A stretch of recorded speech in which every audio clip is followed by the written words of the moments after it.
Hi friends, ನಾನಿವತ್ತು ಕಾಯಿ ಹೋಳಿಗೆ ಯಾವ ರೀತಿ ಮಾಡೋದು ಅದಕ್ಕೆ ಬೇಕಾಗಿರೋ ಸಾಮಗ್ರಿಗಳು ನೋಡಿಸ್ತೀನಿ. ನಾನು ಮೊದಲಿಗೆ 6 ತೆಂಗಿನಕಾಯಿನ ತಗೊಂಡು ಈ ಥರ ಮಿಕ್ಸಿಯಲ್ಲಿ ಹಾಕಿ ಗ್ರೈಂಡ್ ಮಾಡಿದ್ದೀನಿ. ಇದಕ್ಕೆ ನೀರು ಹಾಕಿಲ್ಲ, ಹಂಗೆ ಗ್ರೈಂಡ್ ಮಾಡಿದ್ದೀನಿ. ಈಗ ಪಾಕ ಮಾಡಲು ಅರ್ಧ kg ಬೆಲ್ಲಕ್ಕೆ 1 ಗ್ಲಾಸ್ ನೀರು ಹಾಕಿ ಈ ಥರ ಕರಗಿಸ್ಕೋಬೇಕು.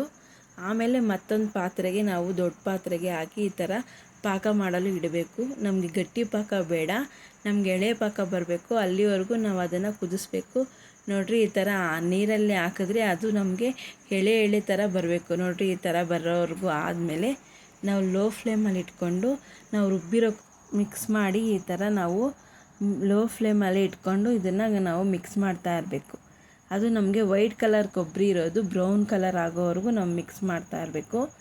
ಅದು ಫ್ಲೇವರ್ ಸ್ವಲ್ಪ ಬರ್ತಾ ಇರುತ್ತೆ. ನೋಡಿರಿ, ಇವಾಗ ಕಲರ್ ಚೇಂಜ್ ಆಗ್ತಿದೆ.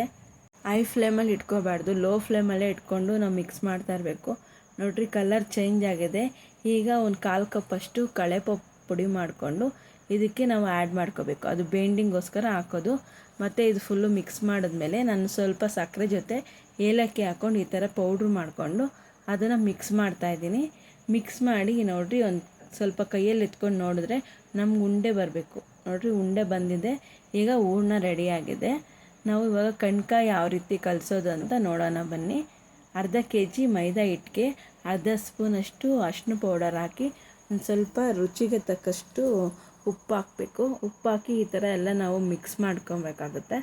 ಮಿಕ್ಸ್ ಮಾಡಿಕೊಂಡು ಸ್ವಲ್ಪನೇ ನೀರು ಹಾಕ್ಕೊಂಡು ನಾವು ಚಪಾತಿ ಹಿಟ್ಟಿಗಿನ ತೆಳ್ಳಗೆ ನಾವು ಕಲಿಸ್ಕೋಬೇಕಾಗುತ್ತೆ. ಹಸಿಟ್ಟನ್ನ ಸ್ವಲ್ಪನೇ ನಾವು ನೀರು ಹಾಕ್ಕೊಂಡು ಕಲಿಸ್ಬೇಕು.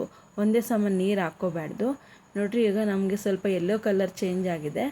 ಆಗ ನಾವು ಒಂದು ಅರ್ಧ ಕಪ್ ಎಣ್ಣೆ ಹಾಕಿ ಈ ಥರ ನಾದಿ ನಾವು ಒಂದು 1/4 ಗಂಟೆ ಟೈಮ್ ಇದ್ದರೆ ಅರ್ಧ ಗಂಟೆ ನಾವು ನೆನೆಯಲ್ಲಿ ಬಿಡಬೇಕು. ಆ ನೆನೆದ ನಂತರ ನೋಡಿರಿ, ಈ ಥರ ಬಂದಿರುತ್ತೆ. ನಮಗೆ ಯಾವ ಸೈಜ್ ಬೇಕೋ ಆ ಸೈಜ್ ತೊಗೊಂಡು, ಜಾಸ್ತಿ ದಪ್ಪ ತೊಗೊಬಾರ್ದು. ನೋಡಿರಿ, ಈ ಥರ ತೊಗೊಂಡು ನಾವು ಕೈಯಲ್ಲಿ ಹಾಕ್ಕೊಂಡು ಆ ಹೂರ್ಣನ ಇದರೊಳಗಡೆ ಇಟ್ಬಿಟ್ಟು ನಾವು ಫೋಲ್ಡ್ ಮಾಡಬೇಕು. ನೋಡಿರಿ, ಈ ಥರ ಫೋಲ್ಡ್ ಮಾಡಿದ್ರೆ ನಮಗೆ ಉಂಡೆ ಬಂದಿರುತ್ತೆ. ನಮಗೆ ಲಟ್ಸೋದಕ್ಕೂ ಸೂಪರಾಗಿರುತ್ತೆ. ನಾವು ಯಾವ ಬಟರ್ ಪೇಪರು ಯೂಸ್ ಮಾಡ್ತಿಲ್ಲ. kg ಕವರ್ಗಳು ಬರುತ್ತಲ್ಲ, ಅದರಲ್ಲಿ ನಾವು ಲಟ್ಟಿಸ್ತಾ ಇದ್ದೀವಿ. ಎಷ್ಟು ತೆಳ್ಳಗೆ ಬರುತ್ತೆ ಅಂದರೆ ನಮಗೆ ಇಷ್ಟು ತೆಳ್ಳಗೆ ಬರುತ್ತೆ. ನೋಡಿರಿ, ಜಾಸ್ತಿ ದಪ್ಪನೇ ಇಲ್ಲ ನಮಗೆ. ಈಗ ಒಂದು ತವ ಇಟ್ಟು ನೋಡಿರಿ, ಅದನ್ನು ಪೇಪರ್ನ ನಾನು ಎಳಿತಿದ್ದೀನಿ. ಅಂಟ್ಕೊಂಡಿಲ್ಲ. ನೋಡಿ ಎಷ್ಟು ಚೆನ್ನಾಗಿ ಬಂದಿದೆ. ನೋಡಿ, ಅದನ್ನು ನಾನು ಇವಾಗ ತವ ಮೇಲೆ ಹಾಕ್ತಾಯಿದ್ದೀನಿ. ಎಣ್ಣೆ ಏನೂ ಹಾಕಿಲ್ಲ. ಅದೇ ರೀತಿಯೇ ನಾವು ಇದು ಮಾಡ್ಕೋಬೋದು. 2 ಕಡೆ ರೋಸ್ಟ್ ಮಾಡಬೇಕು. ಇದನ್ನು ಚೆನ್ನಾಗಿ ರೋಸ್ಟ್ ಮಾಡಿದ್ರೇ ಟೇಸ್ಟ್ ಜಾಸ್ತಿ. ಮತ್ತು ಇನ್ನೊಂದು ಅದೇ ರೀತಿ ನಾವು ಹೋಳಿಗೆನ ಮಾಡ್ಕೋಬೇಕಾಗುತ್ತೆ.